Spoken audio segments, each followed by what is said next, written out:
3,500 workers on Wakefield Road, Leeds. Monopoly, Cluedo, Subuteo. Assembled by hand in printing halls where the ink smell got into your clothes and your family knew where you worked before you told them.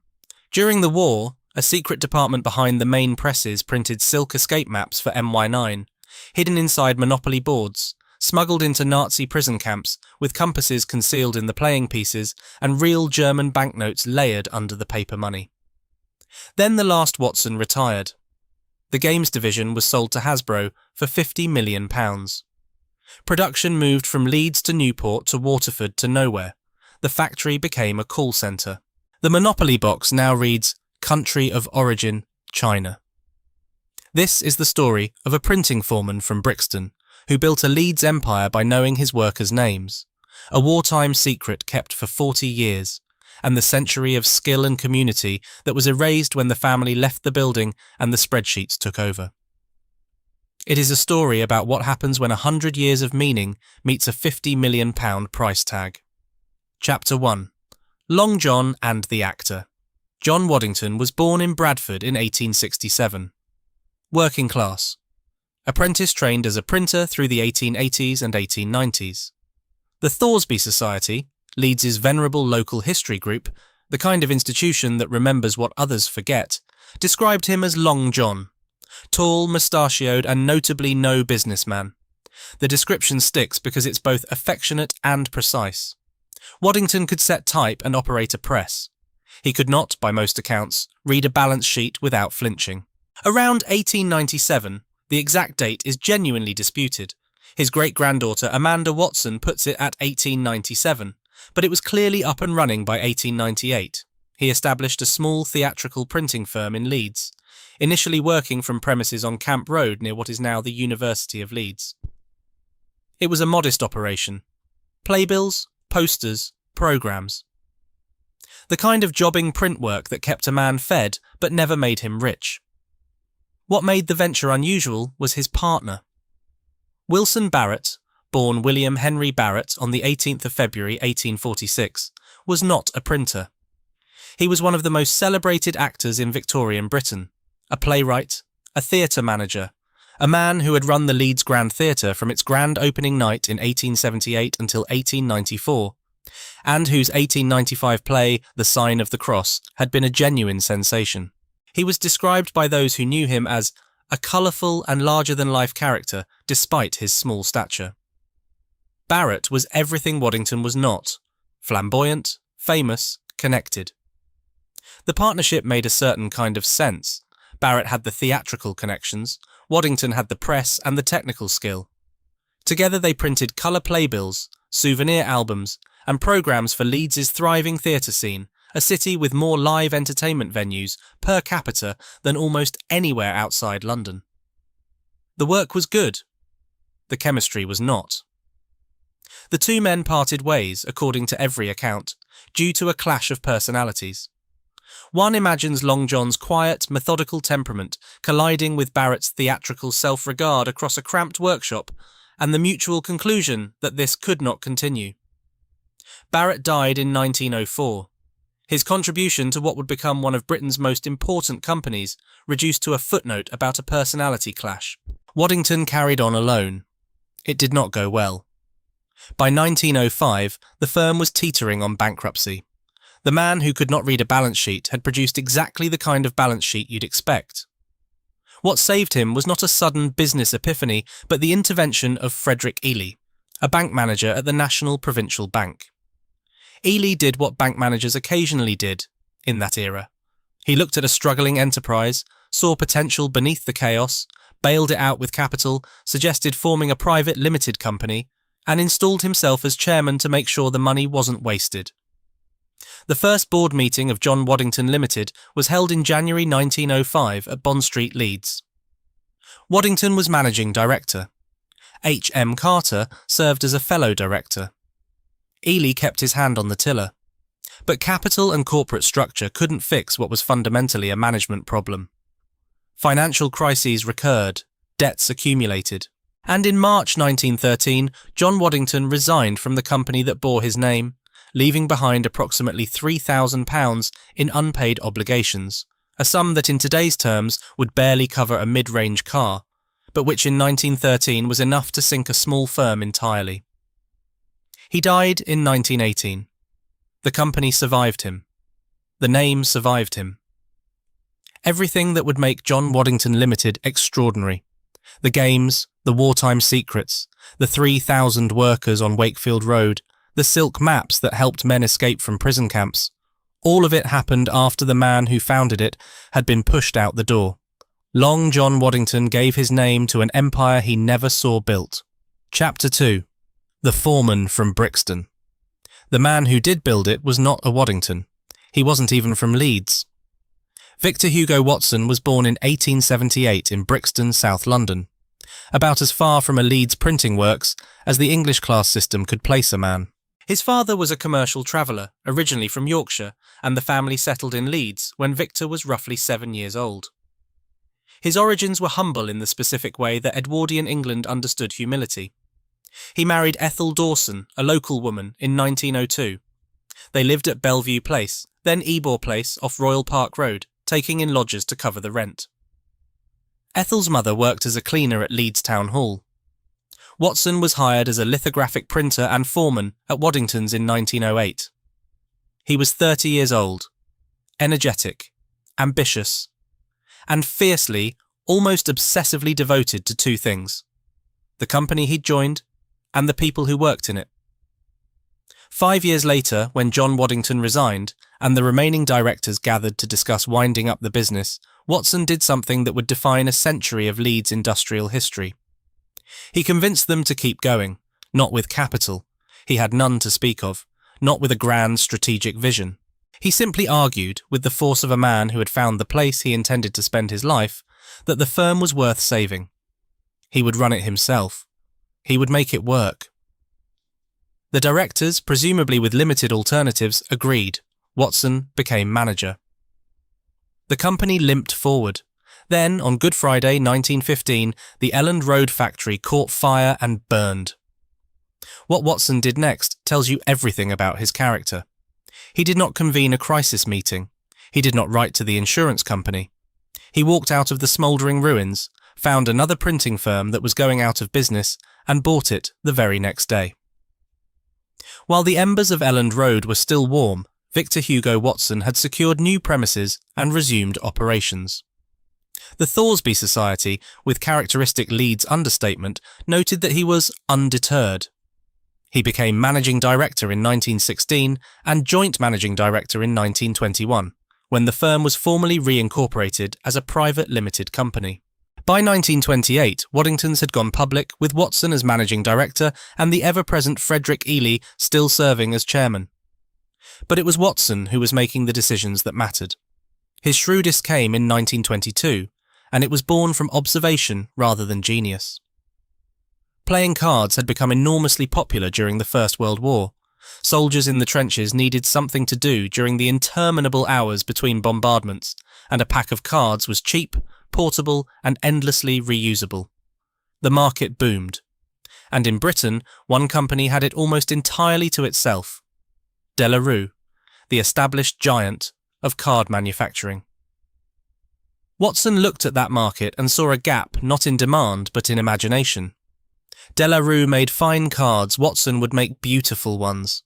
He found ways around the formidable technical problems: sourcing the right cardstock, achieving the precise colour registration that playing cards demanded, mastering the cutting and edging that gave a pack its professional feel. Then he did something De La Rue hadn't thought to do. He put photographs on the backs. The Beautiful Britain series launched in 1924, playing cards featuring scenic photographs of the British countryside, subsidised first by the Great Western Railway and then by the London and North Eastern Railway, who recognised that every pack sold was an advertisement for rail travel. The cards were gorgeous. They were affordable. They sold in enormous quantities. Waddingtons also produced miniature playing cards inserted into Will's cigarette packets, a promotional scheme so wildly successful that Watson had to enlist his competitor, De La Rue, to help meet demand. The company that had nearly gone bankrupt twice in 2 decades was suddenly struggling to keep up with orders. A new factory was built at Keighley specifically for playing card production, turning out 30,000 packs with single-colour backs. But the real transformation came when Watson acquired the Wakefield Road complex in Hunslet, a large factory site originally built as a typewriter manufacturing plant intended to employ war-wounded workers after the First World War. When that venture failed, Waddingtons purchased the works in 1922. Wakefield Road would become the company's home for nearly 7 decades. A sprawling industrial campus in South Leeds, with printing halls and assembly areas and design studios and a distinctive neon sign visible from the passing traffic on the main road. Generations of Leeds families would point it out from the car window or the top deck of the bus. That's where they make Monopoly. Before Monopoly existed, before the games that would make the name famous had even been invented, the site was already becoming a landmark because Watson understood that a factory wasn't just a building, it was a statement about permanence, about pride, about belonging somewhere. Watson's personal life grew comfortable as the company grew. He was chauffeured around Leeds. He stayed regularly at the Waldorf in London on business trips. He hosted musical evenings at Clare House, his home in Horsforth, and served as president of Horsforth Golf Club, captain of Headingley Old Clarendon Cricket Club, and president of the Leeds Master Printers Association. But the Thoresby Society emphasised what everyone who knew him seemed to agree upon: his genuine care for his workforce. This was paternalism, certainly, in the way that Edwardian and interwar British industry understood the term. Watson knew his workers by name. He walked the shop floor. He treated the factory as an extension of his household and its employees as an extension of his family. He died on the 18th of December 1943, at his Horsforth home, in the middle of a war that his company was helping to win in ways that would not be publicly known for another 4 decades. He was memorialised at Lawnswood Cemetery. The company he'd rescued from a boardroom vote to liquidate was, by the time of his death, the largest printer in the north of England, employer of thousands, and custodian of 2 board games that would become among the most recognised consumer products on earth. He never lived to see either of them reach their full potential. But both of them existed because of decisions made in his household by members of his family at a kitchen table in Horsforth. Chapter 3. A weekend in Horsforth and a taxi through London. The Monopoly deal began with a favour and a game of cards. By the early 1930s, Waddingtons had developed Lexicon, a word-building card game published in 1932. It was popular enough in Britain that the company sent a copy across the Atlantic to Parker Brothers, the American games company based in Salem, Massachusetts, hoping to interest them in a distribution deal for the United States market. Parker Brothers were polite. They didn't take Lexicon. But in 1935 they returned the courtesy. They sent a copy of their newest acquisition, a property trading board game called Monopoly, to Leeds, along with a suggestion that Waddingtons might like to look at it. Victor Hugo Watson Sr. gave the box to his son Norman. Norman Watson, born around 1903, head of the card games division, took it home to the family house in Horsforth on a Friday evening. He set it up on the table. He played it. Then he played it again. Then, by his own account, he played it obsessively for the entire weekend. On Monday morning, Norman walked into his father's office and told him they had to have this game. Had to. The conviction was absolute. And what happened next is one of those small moments that bends the trajectory of an entire company. Victor Watson Sr. picked up the telephone and placed a transatlantic call to Parker Brothers, described by the family as their first ever transatlantic telephone call. Almost unheard of at the time and enormously expensive. The result was a license agreement that gave Waddingtons the right to produce and market Monopoly across Europe and the British Commonwealth, excluding Canada. But an American board couldn't sell in Britain. The properties had to change. Atlantic City's Boardwalk and Park Place meant nothing to a family in Hunslet or Harrogate.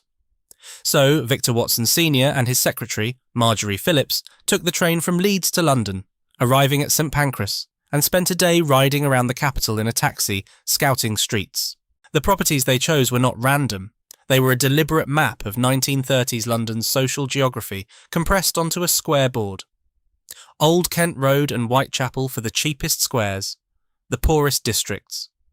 The Angel Islington and Pentonville Road for the working classes, Pall Mall and Whitehall for the corridors of government, Bow Street and Vine Street for the law, Fleet Street and the Strand for the press, Piccadilly and Leicester Square for entertainment, Oxford Street and Bond Street for retail, and at the summit, Park Lane and Mayfair. The 4 railway stations were all London and North Eastern Railway termini, principally because King's Cross was the station that served Leeds. Waddington's home city, embedded in the board like a signature. Watson and Phillips finished their tour at a Lyon Corner house near the Angel Islington, which is why the Angel is the only property on the British Monopoly board that isn't actually a street. It's a landmark, a cafe where 2 people from Leeds sat down after a long day of riding around London in a taxi, choosing the squares that millions of British families would argue over for the next 90 years. The first British Monopoly set rolled off the Waddingtons presses in 1936. It became the standard edition across the entire British Commonwealth. And in 2003, Victor Watson's grandson unveiled a commemorative plaque at the former site of that Lyons Corner house, a quiet acknowledgement that the geography of one of the world's most recognised board games was decided over a cup of tea by a printer from Leeds and his secretary. But Monopoly was only half the story. The other game that would define Waddingtons was born not in Leeds but in Birmingham, not in a boardroom but in a terraced house, and not from a businessman but from a musician who played piano on cruise ships. Anthony Ernest Pratt was born on the 10th of August 1903 in Birmingham. He made his living playing piano on transatlantic liners, at country house hotels, at the kind of genteel venues where interwar Britain's comfortable classes gathered for weekends of croquet and cocktails. At these hotels, part of the evening entertainment involved murder mystery parlour games. Guests and actors would play characters in an elaborate plot set in the house itself, with its many rooms and corridors and suspicious servants. Pratt was fascinated.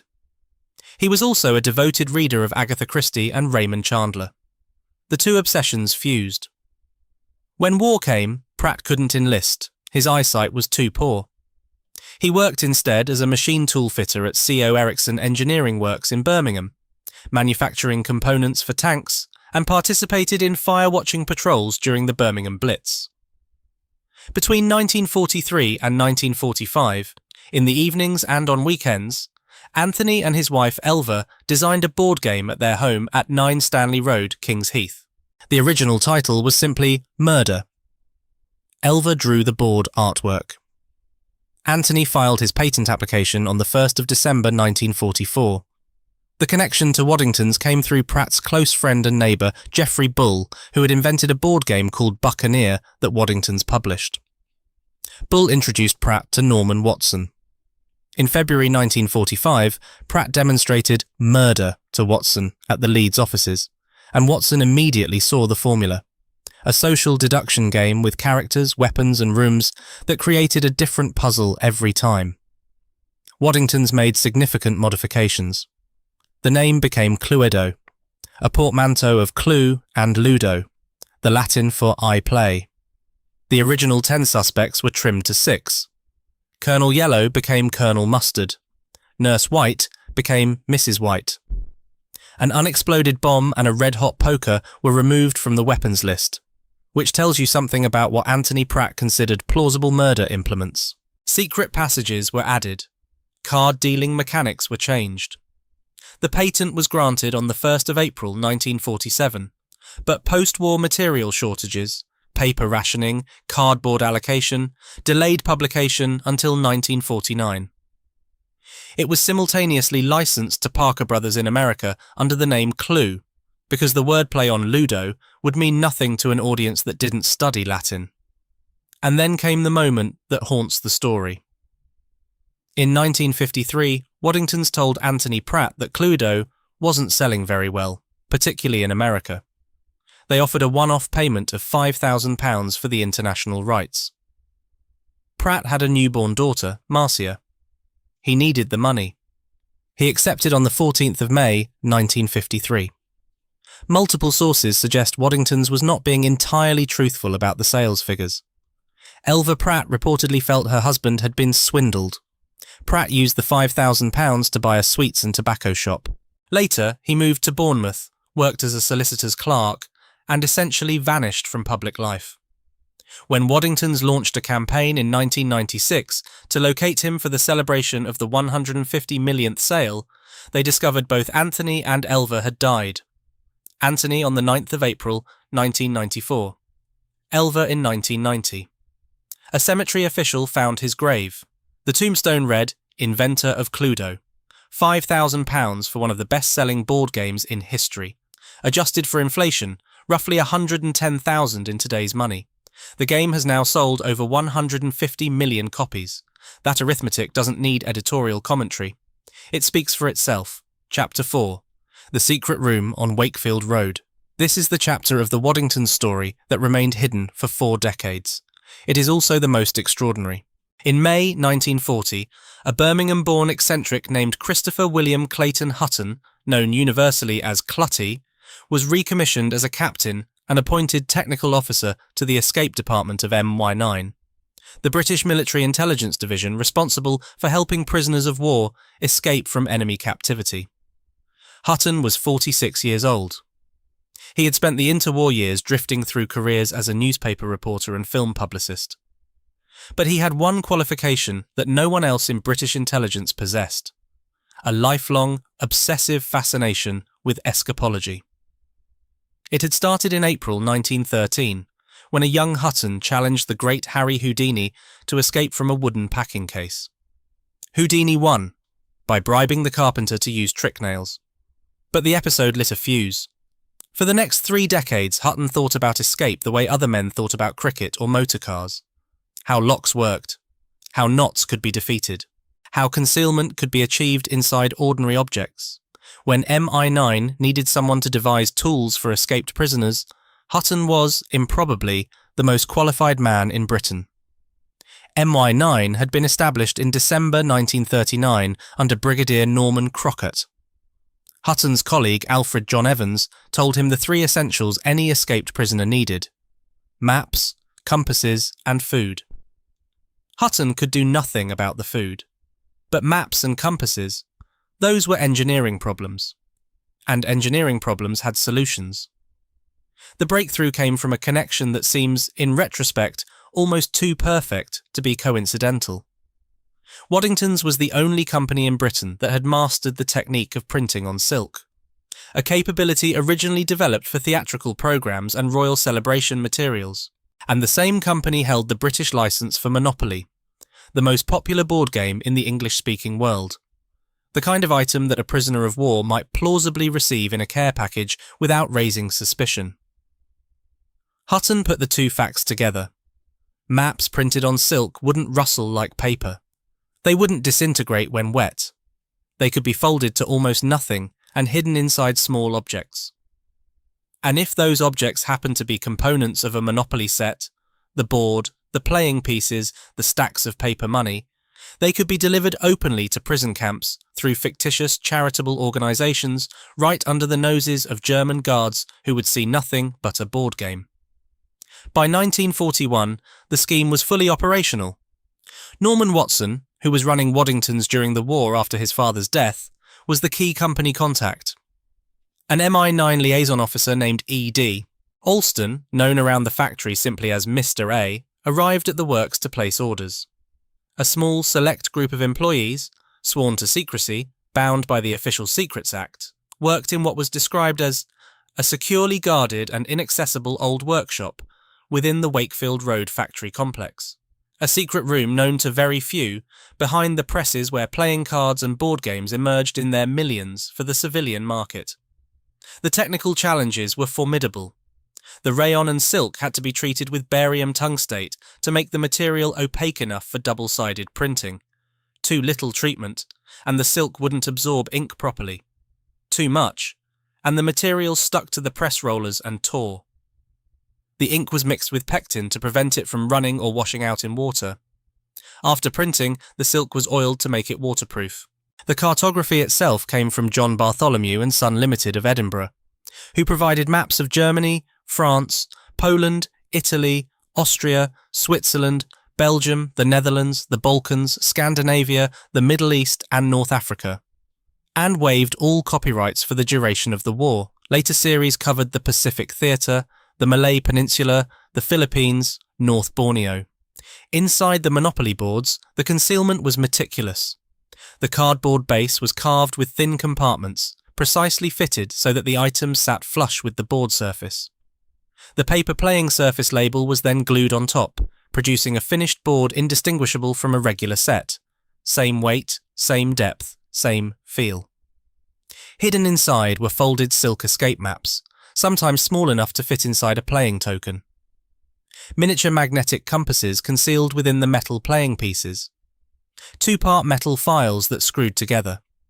Small metal saws. And genuine high-denomination currency, real German, Italian and French banknotes, layered under the stacks of paper Monopoly money, with one piece of play money on top and one on the bottom of each pile. A coded marking system told recipients which map was inside. A full stop printed after Marylebone Station meant a map of Italy. A dot after Mayfair indicated Norway, Sweden and Germany.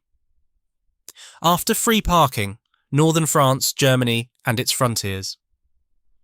RAF aircrews were briefed on the system before departing on missions.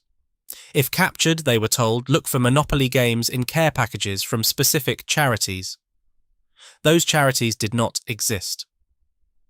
MY9 created fictitious organisations with realistic letterheads and registered addresses, often at premises that had been destroyed in the Blitz, where no one would come looking. The Licensed Victuallers Sports Association, the Prisoners' Leisure Hour Fund. Brigadier Crocat was strict about one principle. MI9 never used genuine Red Cross parcels. The fear was that discovery would compromise the Red Cross's humanitarian role and invite German reprisals against all parcels. So the fictitious fronts were tested first, genuine goods sent through for 3 months to gauge delivery times and interception rates. Only after successful delivery was confirmed did the doctored sets begin to flow. Norman Watson would periodically travel by train from Leeds to London and deliver the special Monopoly sets to the left luggage office at King's Cross Station, the same station embedded in the board game as one of the 4 railway squares. An MI9 agent would later arrive to collect the package. The symbolism is almost too neat. The station chosen for the board because it served Leeds. The station used for the handoff because it was convenient. The same place serving 2 purposes, one commercial, one covert, and both originating from the same factory on Wakefield Road. The scale of the operation was remarkable. Barbara Bond, a former Ministry of Defence cartographer who completed a PhD on the subject at the University of Plymouth in 2014, estimated that MI9 produced at least 243 different mapping items, resulting in the distribution of approximately 1.75 million maps by the British alone. Combined with American production through the parallel M1SX program, the total reached roughly 3.5 million silk and rayon maps. Waddingtons printed 6 different map regions specifically for concealment in Monopoly sets. How many escapes these tools facilitated is genuinely uncertain. Philip Orbanes, the leading Monopoly historian, states that 744 captured airmen freed themselves using escape tools designed by Hutton. A widely circulated claim that 1/3 of all 35,000 escaped Allied prisoners of war used Monopoly concealed kits is almost certainly inflated. Victor Watson Jr. himself told the Associated Press in 1985, "We are not sure how many prisoners were able to escape by this method, but the company likes to think a few did." MY9's escape kits are credited with assisting 316 escape attempts from Colditz Castle alone, of which 32 soldiers successfully reached home. The most famous connection is Airey Neave. On the 5th of January 1942, Neave and Dutch officer Anthony Lutain became the first British officers to successfully escape from Colditz. They disguised themselves as German officers, walked past sentries, travelled by train through Leipzig and Ulm, and crossed into Switzerland near Singen. Neave later joined M49 himself, running escape line operations in occupied France. After the war, he became a Conservative MP, served at the Nuremberg trials, and managed Margaret Thatcher's leadership campaign, before being assassinated by an INLA car bomb outside the House of Commons on the 30th of March 1979. No surviving escape Monopoly set has ever been found. All were destroyed per protocol once the hidden equipment was extracted. The boards, the compasses, the tiny files, consumed by their own purpose. What survives is the memory, and the fact that a printing factory in South Leeds, staffed by sworn-to-secrecy workers in a locked workshop behind the main press halls, produced tools of liberation disguised as toys. The story wasn't properly declassified through any single act. Hutton's heavily censored autobiography, Official Secret, was published in 1960 after 8 years of government obstruction. The Monopoly-specific details first reached public attention through a 1985 Associated Press article featuring Victor Watson Jr. The silk maps themselves had been declassified after the war, and leftover stocks went on sale across Europe as scarves and handkerchiefs. Escape maps, printed on Wakefield Road for men in prison camps, worn around the necks of women in Paris who had no idea what the fabric had originally been for. By the time the war ended, Waddingtons was no longer simply a printing company that happened to make games. It was a company that had demonstrated, under secrecy, under pressure, at genuine personal risk to the workers involved, that what it could do with ink and paper and silk was not merely commercially valuable, but strategically vital. Victor Hugo Watson Sr. had not lived to see it. His son Norman had carried the burden and the secret through 6 years of war, and the factory on Wakefield Road had proven itself capable of something far more remarkable than anyone outside its walls would know for another 40 years. The company that entered the year as a successful regional printer emerged from it as something approaching a national institution. 3,000 workers. A product range that stretched from playing cards to board games, to security printing, to packaging, and 2 titles, Monopoly and Cluedo, that were beginning their ascent into the permanent furniture of British family life. The golden age was about to begin. Chapter 5. Through the Gates on Wakefield Road. By the late 1950s, the Waddingtons complex on Wakefield Road had become its own small civilization. The main site sat in Staunton, South Leeds, LS10, between the river and the railway, in that belt of industrial land where the city's productive capacity had concentrated for a century. To approach the works on a weekday morning was to join a human current. Workers arrived on foot from the surrounding streets of Hunslet, by bus from Beeston and Belle Isle and Middleton, by bicycle from further afield. They came in waves timed to the shift patterns, and the sound that organised their arrival was the works hooter, that low carrying blast that could be heard half a mile away and that wives and mothers and landladies set their kitchen clocks by. Through the gates, the scale hit you. The complex had grown organically from the former typewriter works that Watson had purchased in 1922. And by the 1950s it sprawled across multiple connected buildings, printing halls with high ceilings stained by decades of ink mist, assembly areas where board games took shape under strip lighting, design studios where artists worked on card backs and box lids, warehouses stacked floor to ceiling with finished product waiting for dispatch. The factory had its own internal rhythm, a baseline hum that started before dawn and didn't stop until the last shift clocked out. Presses turning, guillotines slicing, the pneumatic hiss of machines that cut and edged playing cards with the precision of a jeweller. The printing halls were the heart of it. Waddingtons was, before anything else, a printing company, and the technology on those floors represented the accumulated expertise of half a century. Lithographic presses produced the colour work, the Monopoly boards with their precise property squares, the Cluedo boards with their room layouts, the playing card faces with their kings and queens and jacks rendered in the traditional court card designs that hadn't fundamentally changed since the 18th century. The company had pioneered photographic colour separation, offset lithographic printing, and photogravure card backs.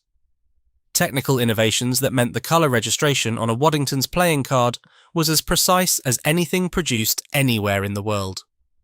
George Mann presses. Built in Leeds. Printing products designed in Leeds. Assembled in Leeds. Sold to the world from Leeds. The supply chain barely left the city. Beyond the printing halls, the card room had its own particular atmosphere. Playing cards demanded a level of precision that most printed products didn't. The cardstock had to be exactly right. Too thick, and the cards wouldn't shuffle. Too thin, and they'd bend and mark. The cutting had to be flawless, every card in the pack identical to within fractions of a millimetre. The edging, that smooth, slightly rounded finish on a quality playing card, was what separated a professional product from a cheap imitation. Workers in the cardroom developed a tactile sensitivity that took years to acquire. They could feel a miscut card in a finished pack, the way a pianist can feel a dead key. It was skilled work, invisible to the consumer, and it was the reason Waddington's #1 playing cards became the default pack in British households for the better part of a century. Then there was the games assembly area, where the components of Monopoly and Cluedo and Buccaneer and dozens of other titles came together. The boards, printed and die-cut in the press halls, arrived flat. The cards, chance, community chest, suspect cards, weapon cards, came from the card room in neat stacks. The tokens, the little metal dog, the top hat, the boot, the racing car, arrived from suppliers in boxes of thousands. The paper money, printed in sheets and guillotined to size, was bundled and sorted, and workers assembled all of it by hand, fitting components into boxes with a speed and dexterity that came from repetition and pride. Thousands of Monopoly sets a day, each one checked, each one complete, each one destined for a kitchen table somewhere in Britain or the Commonwealth, where a family would argue about whether free parking should accumulate fines. The smell of the place was specific and permanent. Printer's ink, not the sharp chemical tang of modern inks, but the heavier, earthier smell of traditional lithographic inks, mixed on site. Machine oil from the presses, the faintly sweet scent of fresh cardboard. Adhesive from the box assembly. And underneath all of it, the institutional smell of a large British industrial building. Damp brick, tea from the canteen, floor polish in the corridors, cigarette smoke drifting from every doorway where workers gathered during breaks. It was the kind of smell that got into your clothes and stayed there, so that your family knew where you worked before you told them. The security printed section was a world apart. Waddingtons didn't just print games. During and after the WWII, the company printed foreign banknotes under agreement with WWII, whose London works had been damaged by bombing. They printed postage stamps for Commonwealth countries. They printed Green Shield trading stamps. This work required controlled access, and the security area reflected it. A former architect who worked on the site recalled designing secure means of escape where the fire exit opens into a caged corridor leading to a fenced compound. The peculiar architectural challenge of buildings that had to keep people safe from fire while simultaneously keeping printed currency safe from theft. Workers in the security section needed clearance. They worked behind locked doors in corridors that felt more like a government facility than a games factory. And at the edges of the complex, the loading bays where finished product left for the world. Lorries backed up to the docks in a continuous rotation. Monopoly sets heading south to London, playing cards, heading to distributors across the Midlands, packaging heading to Cadbury for Easter egg cartons, to Heinz for labels, to wherever British consumer goods needed printing and packaging of a quality that Wakefield Road could guarantee. The factory fed the country.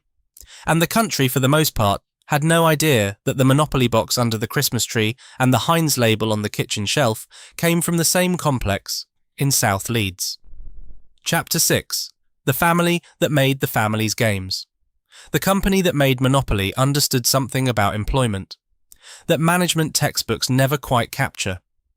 When you build a thing that people love, a thing that sits on their shelves, that they associate with Christmas mornings and rainy Sunday afternoons, and the particular pleasure of bankrupting your older sister, the people who make that thing absorb some of that warmth.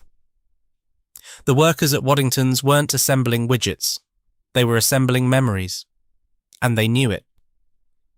At peak, the company employed between 3,000 and 3,500 people across all its sites, with roughly half based in Leeds. Some sources put the absolute peak at 4,000. The Secret Library blog, maintained by Leeds Libraries Heritage, noted that a company that began with only 20 employees was holding a labour force of 3,000 in Leeds as early as 1958. The West Yorkshire Archive Service, which now holds approximately 400 boxes of company documents compiled by Victor Watson, captured the culture in a single observation. Everyone we spoke to told us about a family member or friend who had worked there, and who could tell heartwarming stories of a company where the management knew workers by name. Multi-generational employment was not unusual. It was the norm. Families sent their children to Waddingtons the way other families sent theirs to the pit or the mill. One individual, identified as PJ in the secret Leeds community forum, listed working at 5 different Waddington sites between 1967 and 1992, a quarter century moving between Wakefield Road, Castlegate at Alton, Firth Road in Beeston, and other facilities as the company's internal geography shifted. Others remembered mothers and fathers who'd worked the same production lines a generation earlier, who'd passed on the institutional knowledge and the canteen gossip and the understanding of which foremen were fair and which were best avoided. The social infrastructure of the works reflected a company that understood its workforce was also a community. There was the canteen, obviously. Every British factory had a canteen, but Waddington's was remembered with particular fondness. There was the social club. There were Friday lunchtimes at the Queen's, the pub near the works where the week's end was marked in the traditional manner. Workers who spent decades at the company didn't just accumulate pension entitlements.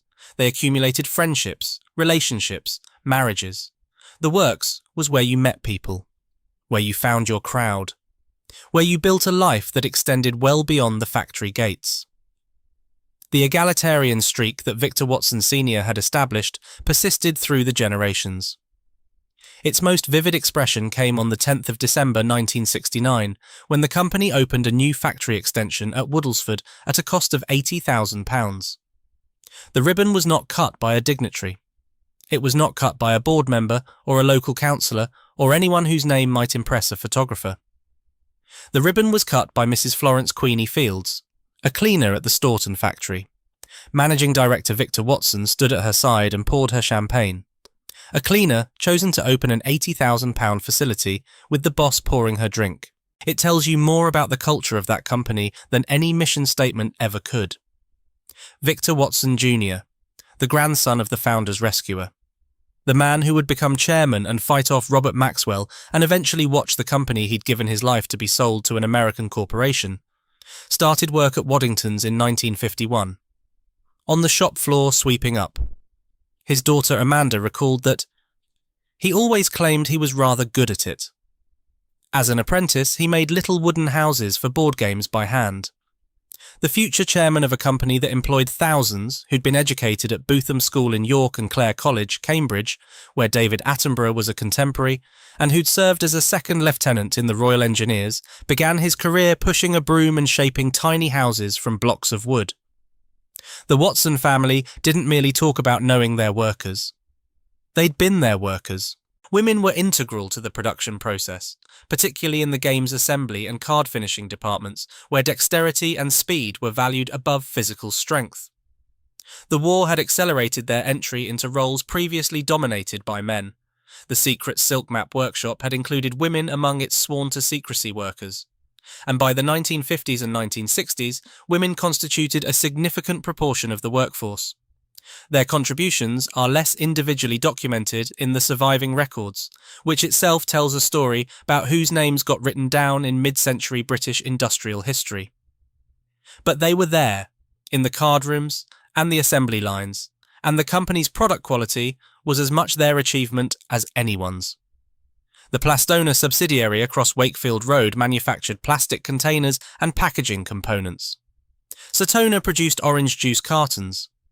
There was a playing cards factory at Keighley, a facility at Stanley, described by one local as in fact the main factory, not Leeds, which occupied a former munitions works from the war. A factory at Gateshead, opened in 1943, produced plastic-backed playing cards, including a design by Pablo Picasso.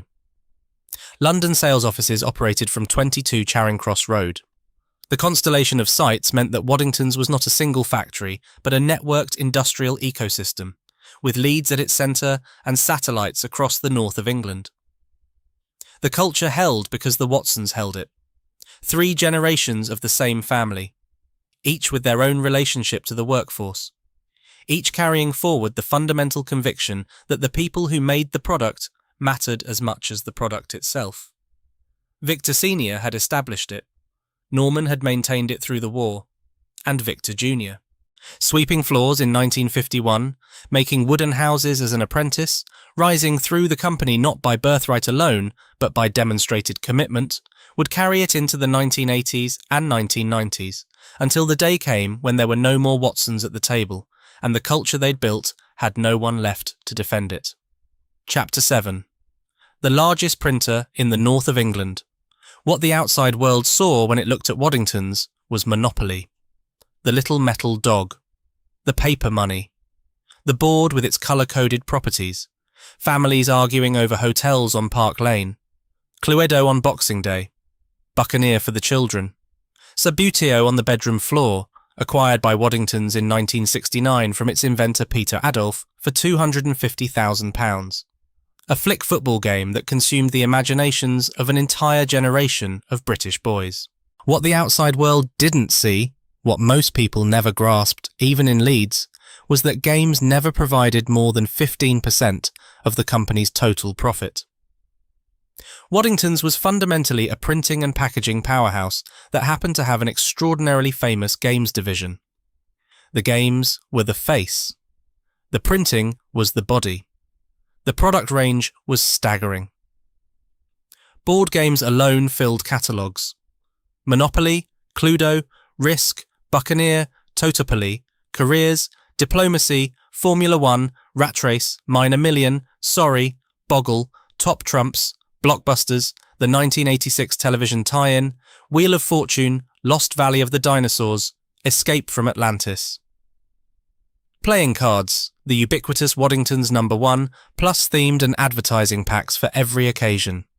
Jigsaw puzzles, including the Tower Press range, acquired in 1966, and collectible Christmas editions that ran from 1994 to 2007 and became some of the most sought-after puzzles by collectors worldwide. The final one depicting Cinderella. But the industrial backbone was packaging and specialist printing. Easter egg cartons for Cadbury, labels for Heinz, light bulb packaging. Orange juice cartons through the Satona subsidiary. Plastic containers through Plastona. Folding cartons, microwave trays, aluminium foil wraps. Foreign banknotes during the war. Postage stamps for Commonwealth countries through John Waddington Security Print in the 1960s and 1970s. Green Shield trading stamps. Greetings cards through Valentine and Sons, acquired in 1960. The printing innovations kept coming. Photographic colour separation, offset, lithographic printing. Photogravure cardbacks. Rotary letterpress pips and court cards. Real printing, plastic-backed playing cards. And the silk printing capability that had made the MI9 partnership possible, a technical skill so rare that it had literally contributed to the war effort. In 1924, the company had produced what was described as the largest poster ever created, a 10-foot by 40-foot advertisement for the British Empire exhibition. 3 decades later, the same works was printing postage stamps so precisely that Commonwealth nations trusted Waddingtons with the one product that represented their sovereignty in miniature. Described in 1937 as home to the largest printer in the north of England, the company had grown into something that defied easy categorization. It was a games company in the way that Rolls-Royce was a car company, technically accurate, but missing the scale and diversity of the enterprise. 1,000 workers might be assembling Monopoly sets on one floor, while, elsewhere in the same complex, another team printed banknotes behind locked doors, and another produced packaging for Heinz baked beans, and another designed postage stamps that would be licked by fingers in Kingston and Kuala Lumpur. By the early 1960s, Waddingtons under Norman Watson's chairmanship had expanded into packaging, plastics, greetings cards, computer stationery, and security printing. The company was diversified to a degree that would have astonished Long John Waddington had he lived to see the empire that grew from his modest theatrical printing shop on Camp Road. Norman Watson, the man who'd played that first game of Monopoly at his Horsforth kitchen table in 1935, who championed Cluedo after seeing Anthony Pratt's demonstration in 1945, who'd run the MY9 escape map operation in secrecy for the duration of the war, retired as joint managing director in 1962 and was elevated to chairman. Under his watch, the modest firm his father had rescued from bankruptcy had become a diversified industrial group employing thousands, recognised across the Commonwealth, trusted by governments, and woven into the fabric of British daily life in ways most consumers never consciously noticed. A blue plaque was installed at Norman Watson's former home, Leighton Grange in Horsforth, in September 2024. The house where British monopoly was born, where a young man played a board game obsessively for a weekend and changed the trajectory of a company, a city, and a century of family entertainment. Chapter 8. The Summit and the First Shadows. The 1970s and early 1980s should have been the story of a company in its prime. Victor Hugo Watson Jr. became chairman in 1977, the third generation of Watson leadership. He was 49 years old.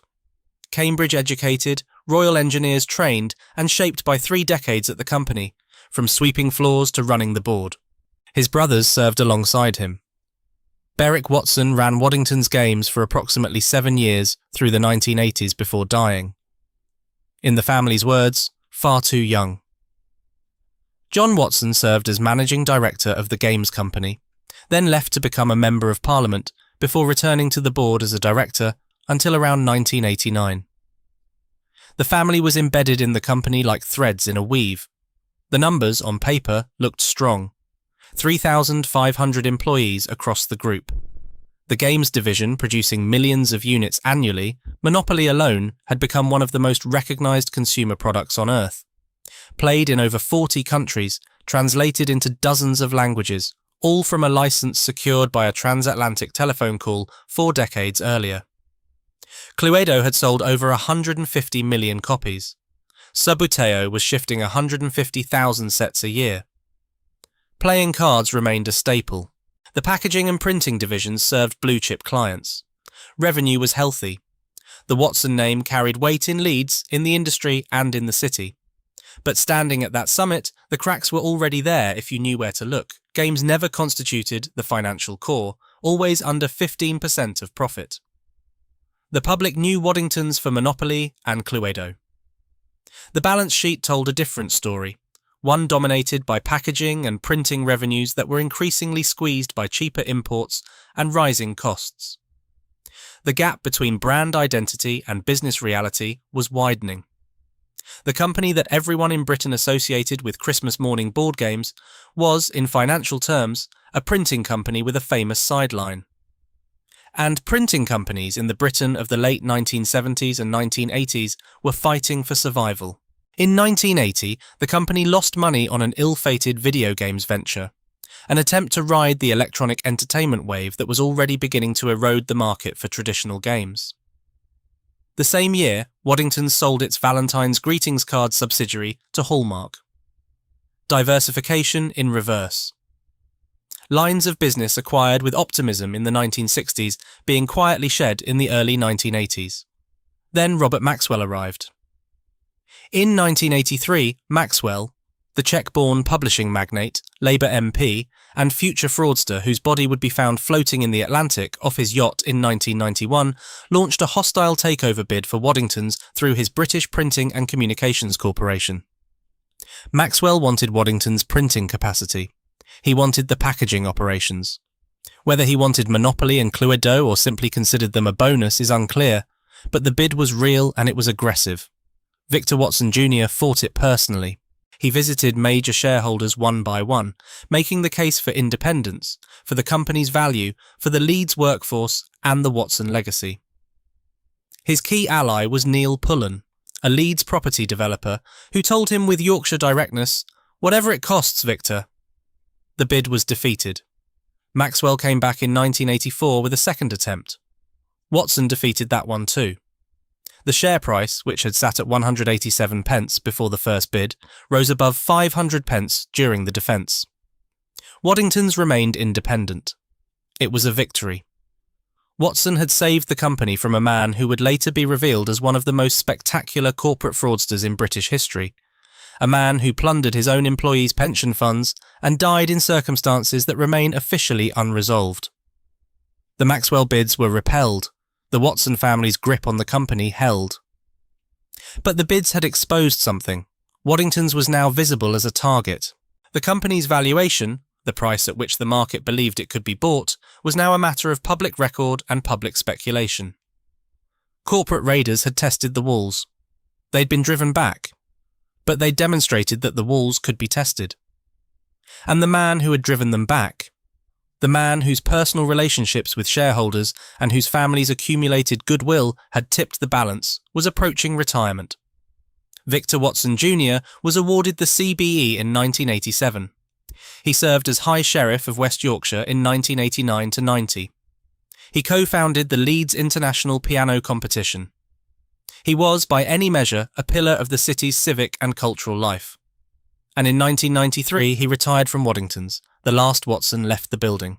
His grandson Alistair Graham would later reflect on what happened after that departure, and the words carry the weight of someone describing a death in the family. The people remaining didn't necessarily have that feeling of passion, Graham told Mojo Nation. The camaraderie, the loyalty to the company, and it sort of went down the pan. Went down the pan. 4 words. An entire century of accumulated trust, skill and devotion, summarised in the vernacular of a man who watched it happen and couldn't stop it. The summit had been reached. The view from the top had been magnificent. And now, standing at the very peak of everything 3 generations had built, the people who remained at Waddingtons could not see the cliff they were about to step off, because the man who'd spent his entire career studying the terrain had just walked out the door. Chapter 9. The Gathering Storm. The forces that would undo Waddingtons were not sudden. They accumulated over decades, like damp in the walls of a Victorian building. Invisible at first, then staining the plaster, then rotting the timber, then one day you realise the structure has been compromised for years and you simply weren't paying attention. The first was electronic entertainment. The Atari 2600 had arrived in British homes in 1977. The ZX Spectrum followed in 1982. The Nintendo Entertainment System in 1986. Each generation of electronic gaming consumed a larger share of the leisure time and pocket money that had once belonged to board games. Waddingtons recognised the threat. Their failed 1980 video games venture was proof of that recognition. But recognition and adaptation are different things. The company knew the tide was turning. It did not know how to swim in the new current. The video game's loss was written off. The company retreated to what it knew. But the market didn't retreat with it. The second force was the broader erosion of British manufacturing. The Britain of the 1980s was a country being remade by deliberate policy. Traditional industries, steel, coal, textiles, shipbuilding, were being allowed to contract or actively dismantled. Printing and packaging, though less politically visible than coal mines and steelworks, faced the same structural pressures. Rising labour costs, competition from cheaper overseas production, the relentless drive toward efficiency that treated workforce size as a problem to be solved rather than a community to be sustained. Waddingtons was not a coal mine. Nobody marched for a printing factory. But the economic logic that was hollowing out industrial Britain did not make exceptions for companies that printed monopoly boards. The third force was globalisation in the toy and games industry specifically. By the 1980s, the world's major games companies were consolidating at a pace that made the old model, nationally rooted firms with territorial licensing agreements, look increasingly quaint. In America, Hasbro had been on an acquisition spree that was remaking the entire landscape. Under the Hassenfeld family's leadership, Hasbro acquired Milton Bradley in 1984, absorbing one of America's oldest games companies. In 1991, Hasbro completed a larger deal, purchasing Tonka Corporation, and with it, Parker Brothers and Kenner Products. Parker Brothers. The same Parker Brothers that had sent Monopoly to Leeds in 1935. The same Parker Brothers that had licensed Cluedo for the American market under the name Clue. Waddington's oldest and most important transatlantic partner was now a subsidiary of the largest toy and games corporation on earth. The implications were clear to anyone who cared to think them through. Waddingtons held the European and Commonwealth licence for Monopoly and Cluedo. That licence had been granted by Parker Brothers. Parker Brothers was now owned by Hasbro. The licensing relationship that had anchored Waddington's games division for 60 years was now controlled by a corporation with the resources, the incentive, and the strategic logic to bring those licenses in-house. The question was not whether Hasbro would move to consolidate its position. The question was when and on whose terms. And Waddingtons was not the only British target. In July 1994, Hasbro lost a bidding war for J.W. Spear & Sons, the UK manufacturer of Scrabble, to Mattel. The loss stung. Alan Hassenfeld, Hasbro's chairman and CEO since 1989, needed a British acquisition. He needed European distribution. He needed the brands he already owned to be under his own roof. Waddingtons, with its Monopoly and Cluedo licenses, its Subbuteo catalogue, its European market presence, and its newly Watsonless boardroom, was the obvious answer. Inside the company, the structural vulnerability was compounding. Games, despite their fame, still represented only 12% of total turnover by the early 1990s. The new leadership that had replaced Victor Watson saw the future in packaging and specialist printing, the parts of the business that generated 88% of revenue but attracted 0% of public recognition. The games division was, to the post-Watson board, an admired but peripheral asset, a heritage brand, a Christmas novelty, not the core. This was not irrational. In pure financial terms, the logic was defensible. Why would a company whose revenue depended overwhelmingly on printing and packaging fight to retain a games division that contributed a fraction of profit? The answer, of course, was that the games division was not merely a revenue line. It was the company's identity. It was the reason 3,000 families in Leeds felt they belonged to something. It was the reason a factory on Wakefield Road was a landmark, not just a workplace. But identity doesn't appear on a balance sheet. Cultural meaning doesn't generate quarterly returns. And the people now making the decisions had not grown up on the shop floor. They had not swept those floors as apprentices. They did not know the workers' names. The most ominous sign of all was the physical one. By the early 1990s, the main Wakefield Road factory complex, the sprawling site that Watson had purchased in 1922, where the secret MY9 workshop had operated, where the neon sign had glowed for passing traffic for decades, was being demolished. Games production had already migrated to the Castle Gate site at Alton, Leeds, LS26. The factory where Monopoly had been born in Britain was being torn down not by an invader but by Waddingtons itself as part of its own restructuring. The heart of the operation was being removed before anyone from outside had laid a finger on the company. Chapter 10. £50 million for a century of heritage. The sale, when it came, was not a hostile takeover. This matters because the anger that surrounds the Waddington story often assumes a predatory American corporation descended on a helpless British company and seized it by force. That is not what happened. What happened was, in many ways, worse. Waddingtons chose to sell.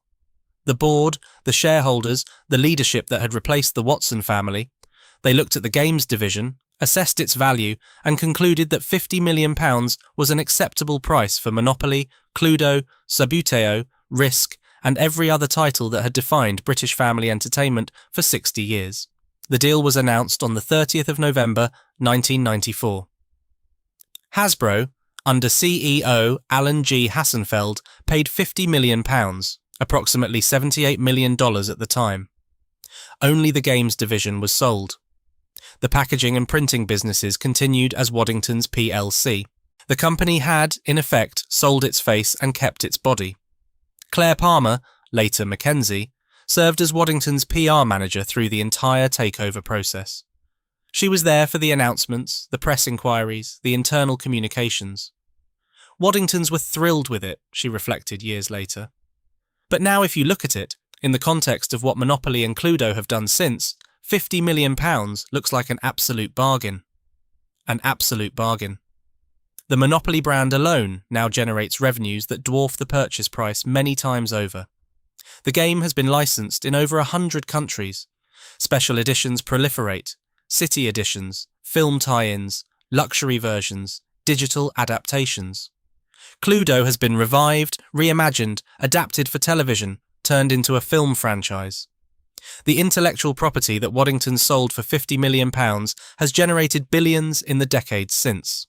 And every penny of that revenue flows to Pawtucket, Rhode Island, not to Leeds. The deal required regulatory approval. The Office of Fair Trading initially recommended against it, likely on competition grounds. Hasbro would control an overwhelming share of the British board games market. But the UK government overruled the OFT. The acquisition completed in early 1995. Whatever opportunity existed to block the consolidation of British board game heritage into American hands was weighed, considered, and dismissed. Inside the company, the transition was orderly. Outside, it was invisible. No one picketed, no one marched. A printing and packaging company in Leeds had sold its games division to an American corporation. The general public barely noticed. The games would still be in the shops at Christmas. The Monopoly box would still have properties they recognised. What difference did it make who owned the brand? The difference, as it turned out, was everything. Chapter 11. The 3 phases of erasure. What Hasbro purchased, Hasbro rationalised. The process was methodical, corporate, and, viewed from Wakefield Road, merciless. The product markings tell the story in 3 phases, each one a further step away from Leeds. Phase 1, around 1995. Products marked Waddingtons Hasbro International Incorporated, distributed in UK by Waddington Games, Castlegate, Alton, Leeds. The Waddingtons name first. A Leeds address. Games still distributed from Yorkshire. If you picked up a Monopoly box in 1995, you could still trace a line from the product in your hands to a building in South Leeds where people you might have known, or whose children went to school with your children, still came to work. Phase 2. The address changed. Waddington Games, Caswell Way, Newport. Not Leeds. Newport, South Wales, Hasbro's existing UK distribution hub. The games were no longer distributed from Yorkshire. The Waddingtons name persisted, but it had been detached from its geography. A Leeds company with a Newport address. The name floating free of its roots. Phase 3, by the early 2000s. Hasbro International Incorporated, distributed in UK by Waddington Games, Caswell Way, Newport, printed in Ireland. The Waddingtons name now subordinate. The production moved to Hasbro's manufacturing facility in Waterford, Ireland, a plant originally opened by MB Games in 1977. Monopoly, Cluedo, Trivial Pursuit, Connect 4, Risk, all centralised in Waterford. The last physical connection between the games and Leeds had been severed. The Waddingtons name on the box was a ghost. A memory of a place that no longer made the thing the box contained. Claire Mackenzie continued as PR manager under Hasbro for 6 years, bridging the transition, managing communications, for a brand that was being systematically emptied of its original meaning. She took voluntary redundancy in 2000 and started her own PR company. The Alton site, Castlegate, Leeds. LS26, the last Waddingtons Games facility in the city, ceased operations within a few years of the acquisition. Its exact closure date is undocumented in any publicly available source. It simply stopped. No ceremony, no ribbon cutting in reverse, no cleaner invited to lock the door while a managing director poured her a final glass. The building fell silent, and the silence went unrecorded. Subbuteo suffered worst of all. The flick football game that Peter Adolph had invented, that Waddingtons had acquired in 1969 for £250,000, that had consumed the imaginations of a generation of British boys who lay on bedroom floors and flicked tiny plastic footballers at tiny plastic goals. Subbuteo was treated by Hasbro as a minor catalogues item in a global portfolio. Sales declined from approximately 150,000 sets per year in the early 1990s to 3,000 by 2002. 3,000. From 150,000 to 3,000 in a decade. By 2003, sales had fallen to 500 sets per year. Hasbro announced cessation of production in January 2000, briefly revived a small range for Toys R Us, then attempted a relaunch in 2005 with flat, photorealistic card-style figures replacing the beloved three-dimensional plastic players. The relaunch was a disaster. Subbuteo entire appeal had been tactile. The weight of the players on their curved bases, the satisfying flick of a finger, the physicality of a game played on hands and knees on the living room carpet. Replacing three-dimensional figures with flat cards was like replacing a guitar with a photograph of a guitar and wondering why nobody wanted to play. The original Waddingtons moulds, the tooling that had produced millions of those little players over 3 decades, are reportedly missing in action. Lost. The moulds that made the players that a generation of British children loved. Misplaced somewhere in the corporate machinery of a company that had never understood what it had bought. The pattern was not unique to Waddingtons. British toy and game companies had been falling to foreign acquisition, internal mismanagement, or both, for decades. Meccano Limited of Liverpool, Frank Hornby's empire, once the UK's biggest toy manufacturer, saw its famous Binns Road factory close in November 1979, after passing through Lines Brothers and Airfix. The brands ended up with Canadian company Spin Master. Airfix, which had held 75% of the British model kit market in the mid-1970s, went bankrupt in 1981. Corgi Toys went into receivership in 1983. Lines Brothers, once the world's largest toy company, had entered voluntary liquidation in 1971. Palitoy of Colville closed in 1984. But the Waddingtons case was distinctive. Meccano was rescued from the brink. Airfix was in genuine financial distress. The companies that fell to foreign ownership in the 1970s and 1980s were, in most cases, already weakened by internal failures when American or European buyers arrived. Waddingtons was not failing. The games division was profitable. Monopoly and Cluedo were among the most recognised consumer brands in Britain. The company chose to sell, not because it had to, but because the new leadership valued packaging margins over cultural heritage, and because £50 million looked, in that boardroom on that day, like a reasonable return. And now the board game market approaches $19 billion annually. The COVID-19 lockdowns of 2020 and 2021 produced a massive resurgence. Industry data showed 2022 game sales up 28% versus 2019. Games are the #1 category on Kickstarter. Board game cafes have proliferated across British cities, including Leeds itself. The renaissance happened after the closure of virtually all British board game manufacturing capacity. The market came back. The factories didn't. Chapter 12. The last thread breaks. The printing and packaging side of Waddingtons continued after the 1994 game sale, operating as Waddingtons plc without its most famous division. The company that had sold its face still had its body. For a time, it worked. In February 2000, the John Mansfield Group plc acquired Waddingtons' print operations. The acquiring company was originally a tiny timber business valued at £12 million, taken over by South African corporate investors Brian Meyerson and Julian Trieger through their UK Active Value Fund. Meyerson and Trieger saw an opportunity in print consolidation. They purchased Waddingtons' operations for £319 million and Wrexham's printing division for £85 million. A £12 million timber company had just spent over £400 million on printing businesses. The arithmetic required a particular kind of optimism. In June 2000, the company renamed itself Communicis. The name meant nothing. It was a corporate neologism designed to sound modern and forward-looking, the kind of word that emerges from a branding consultancy rather than from any connection to what the business actually did. Communicis was repositioned as a smart direct mail business. The old Waddingtons printing heritage was repackaged for a digital age. For a while, the strategy appeared to deliver.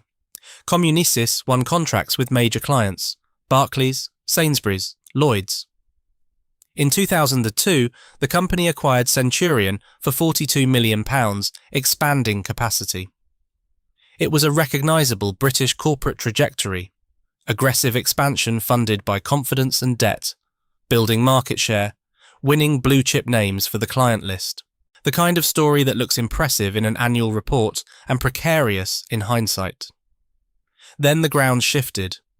The print industry was contracting as digital communications replaced physical mail. The smart direct mail market that Communicis had been built to serve was shrinking. Clients wanted fewer printed materials. Volumes declined. Margins tightened. The structural problem was not mismanagement, but market reality.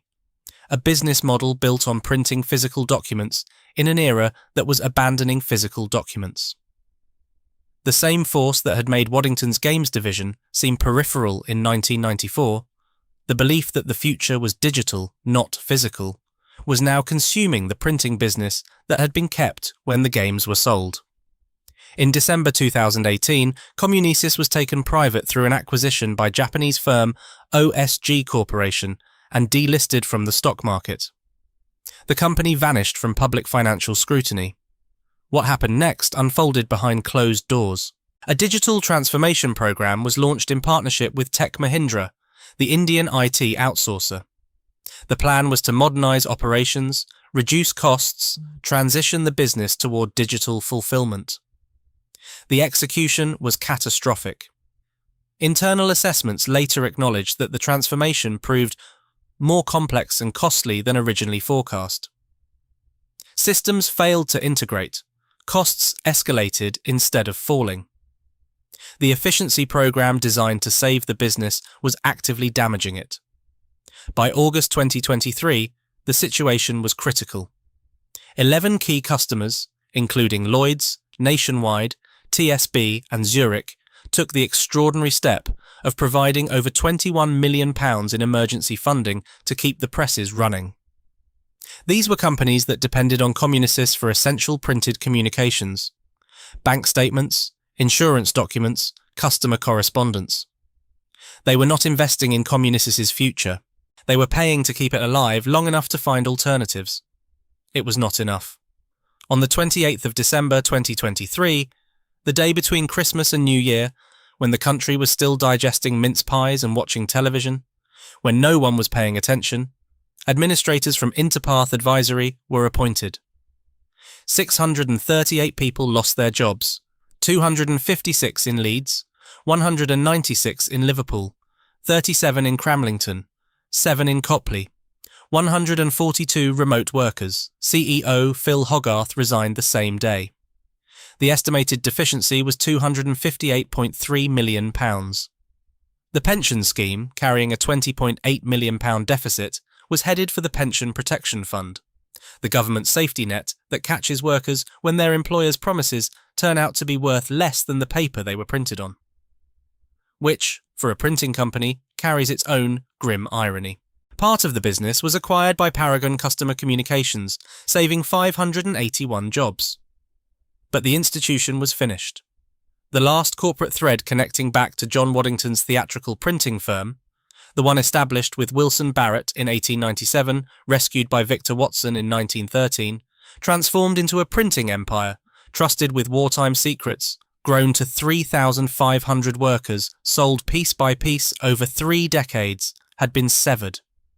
A century of accumulated skill, a century of institutional knowledge, a century of community, of families who worked the same floors their parents had worked, who knew the smell of the ink and the rhythm of the presses and the sound of the works hooter in the morning, reduced to an administrator's report, a deficiency figure, and a list of redundancies sorted by postcode.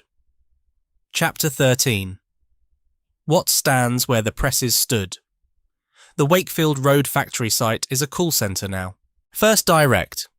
The telephone banking arm of HSBC, founded in 1989 by Midland Bank, built its headquarters on the cleared ground sometime in the mid-1990s after the Waddingtons buildings had been demolished.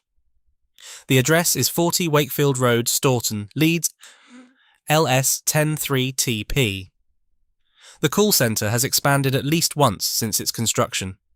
Its car park covers what was once a showroom shed at the corner of Wakefield Road and Pontefract Road. The site where Victor Watson Sr. walked the shop floor and knew his workers by name is now occupied by workers in headsets, answering calls about current account queries and credit card disputes. The site where a secret department printed silk maps on treated rayon for MI9 now handles complaints about direct debits. The site where Mrs. Florence Queenie Fields cut a ribbon and drank champagne, poured by the managing director, processes balance transfer requests. The building has no memory of what stood here before. Buildings never do. Across the road, in a detail that a novelist would reject as too on the nose, sits a facility belonging to Scientific Games, a global lottery scratch card manufacturer, producing instant lottery games at a purpose-built Leeds site, expanded with a multi-million-dollar investment in 2021. Printing continues on Wakefield Road. The skill continues. The ink hits material and produces something people buy. But the product is scratch cards. Chance commodified. Luck packaged and sold. Where Waddingtons printed escape maps that helped men survive, Scientific Games prints cards that offer the dream of escape from something rather less dramatic. The heritage efforts have accelerated. In September 2024, Leeds Civic Trust installed a blue plaque at Leighton Grange, Horsforth, Norman Watson's former home, where British Monopoly was first played. Leeds City Museum opened a permanent Waddingtons display in April 2024, featuring rare items donated by the Watson family. An original 1935 Monopoly edition, a 1940s Wartime set, a 1960s deluxe set with silver and gold tokens, and the 1990 Leeds edition. The West Yorkshire Archive Service at Gildersome holds those 400 boxes of company documents, the primary archival collection, being recatalogued for public access. The Leeds Philatelic Society holds 14 volumes of stamps designed by Waddington's artists, including details of individual designers' names that were never publicly released during the company's operating years. Names of people who designed the stamps of nations working at desks on Wakefield Road, whose identities were considered less important than the product they created.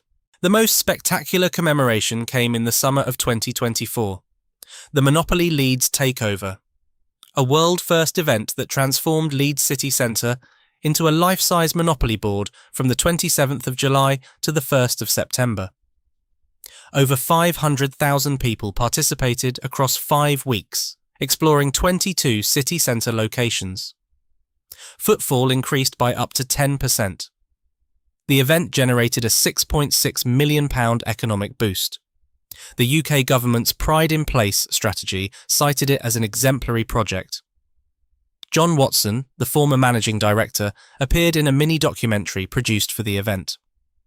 500,000 people celebrating a board game through the streets of the city where it was made. A £6.6 million boost to the local economy. From a game that is no longer made in Leeds, by a company that no longer exists in Leeds, generating revenue that flows to a corporation in Rhode Island. The celebration was genuine. The pride was real. The irony was inescapable. The collector market thrives on what remains. Waddington's limited edition Christmas jigsaw puzzles, produced annually from 1994 to 2007, each depicting a Victorian Christmas scene, the final one showing Cinderella, are described as some of the most sought after by collectors all over the world. A 1993 special Leeds edition of Cluedo, featuring local celebrities as suspects and Leeds landmarks as rooms, is particularly prized. Early 1949-era Cluedo editions sell online for approximately $200. Waddington's No. 1 playing cards, the pack that was a fixture in every British household for decades, still exist. They still carry the Waddingtons name. They are produced by Winning Moves Games, which acquired the brand name from Hasbro in 2008. The packaging now reads, Country of Origin, China. And Hasbro itself. In July 2015, the company announced the sale of its last 2 factories, Waterford, Ireland, and East Longmeadow, Massachusetts, to Cartamundi, a Belgian card and game manufacturer. Hasbro exited manufacturing entirely. The company that had bought Waddington's Games division, that had moved production from Leeds to Newport to Waterford, decided that it didn't want to make anything at all.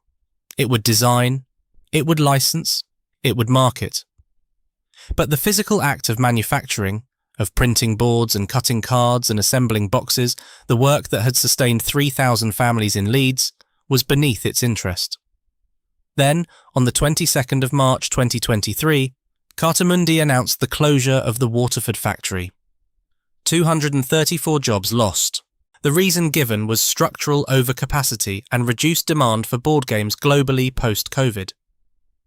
The factory that had received Waddington's production when it left Leeds, the last place on earth where Monopoly was made by a company with any historical connection to the game's British heritage, closed its doors for good by August 2023. Union representative Kieran Scallon called the decision absolutely devastating. Monopoly and Cluedo are now manufactured by Cartamundi at remaining global facilities. The supply chain that began in a Leeds workshop in 1936, when Victor Watson and Marjorie Phillips came back from their taxi ride through London and set up the first print run, now terminates in factories whose locations are not prominently advertised, producing games that carry the Hasbro logo and the ghost of a name that once meant something in Yorkshire. Chapter 14. What cannot be reprinted. The 400 boxes sit in the West Yorkshire Archive Service at Gildersome. Victor Watson's boxes. The company's memory, compiled by the man who ran it longest, preserved by the institutions that outlast the enterprises they document. They are being recatalogued, made accessible. The paper record of a century of printing, games, secrets and community.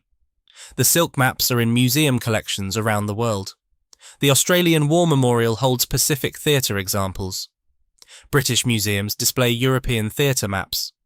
Some, unidentified, still circulate as vintage scarves, their original purpose lost to anyone who wears them without knowing what the grids and contour lines once meant to a man in a prison camp with a compass hidden inside a metal dog. The blue plaque is on the fall at Leighton Grange, Horsforth, the house where Norman Watson sat down on a Friday evening in 1935 and played a board game that would change his family's company and his city's identity. The plaque was installed in September 2024, 89 years between the game being played and the house being recognised. Nearly a century for the memory to be formalised in blue ceramic. At 40 Wakefield Road, the call centre hums with a different kind of activity. Telephones ring. Keyboards click. The sounds are modern and functional and carry no trace of what the ground beneath them once produced.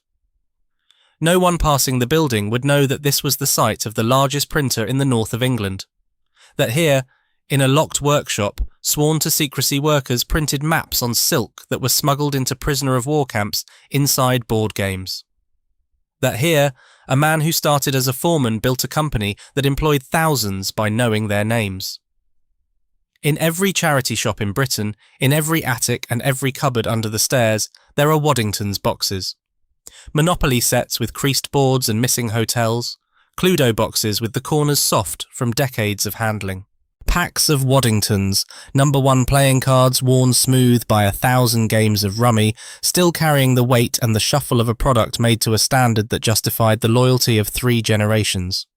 The games outlast the company. The company outlasted the factory. The factory outlasted the man who built it. And the man who built it outlasted the man who founded it, who gave his name to everything and saw almost none of it. John Waddington started a printing firm with an actor in the 1890s. Victor Watson rescued it from closure and built it into an empire. 3 generations of Watsons held it, grew it, defended it against a fraudster, and trusted it with wartime secrets that saved lives. Then the last Watson retired, and within 18 months the games division was sold for £50 million to a corporation in Rhode Island. The factories closed. The production moved. The workforce dispersed. The name became a label on a box made in China. What was lost was not a brand. Brands can be bought and sold and printed on anything. What was lost was the thing that made the brand worth having. The accumulated skill of workers who could feel a miscut card by touch. The institutional memory of a company that knew how to print on silk. The community that grew around a factory where the management poured champagne for the cleaner and the chairman's grandson swept the floor. That cannot be bought back. It cannot be rebuilt. It cannot be manufactured in Waterford or outsourced to Cartamundi or optimised by a consultancy. The paper money feels different now. Thinner. The metal tokens are lighter. The board flexes where it used to hold firm. These are not complaints from nostalgists who resist all change. They are observations from people who held both versions in their hands and noticed what was no longer there. The difference between a product made by people who cared about it and a product made by a supply chain that never heard of Wakefield Road. In the 400 boxes at Gildersome, the story is all there. The playbills from the 1890s, the beautiful Britain playing cards from 1924, the wartime records still carrying the weight of the Official Secrets Act, the board meeting minutes, the Christmas party photographs, the product catalogues, the redundancy notices, a century compressed into cardboard and paper, which is fitting because cardboard and paper were what Waddingtons did better than almost anyone. They printed things. They made things. They gave a country its Christmases and its rainy Sundays and the texture of 1,000 family arguments conducted over a board game on a kitchen table. And then, piece by piece, it was taken apart. Not by malice, not by conspiracy. By the ordinary machinery of corporate logic, the spreadsheets and the shareholder returns, and the quarterly targets, and the reasonable decisions that, taken individually, each made a kind of sense, and taken together erased a century of meaning from the industrial landscape of a city that had built its identity. In part, around a factory on Wakefield Road where they made Monopoly. The call centre hums. The archive waits. The games endure, in boxes made elsewhere, carrying a name that belongs to no one who remembers what it meant.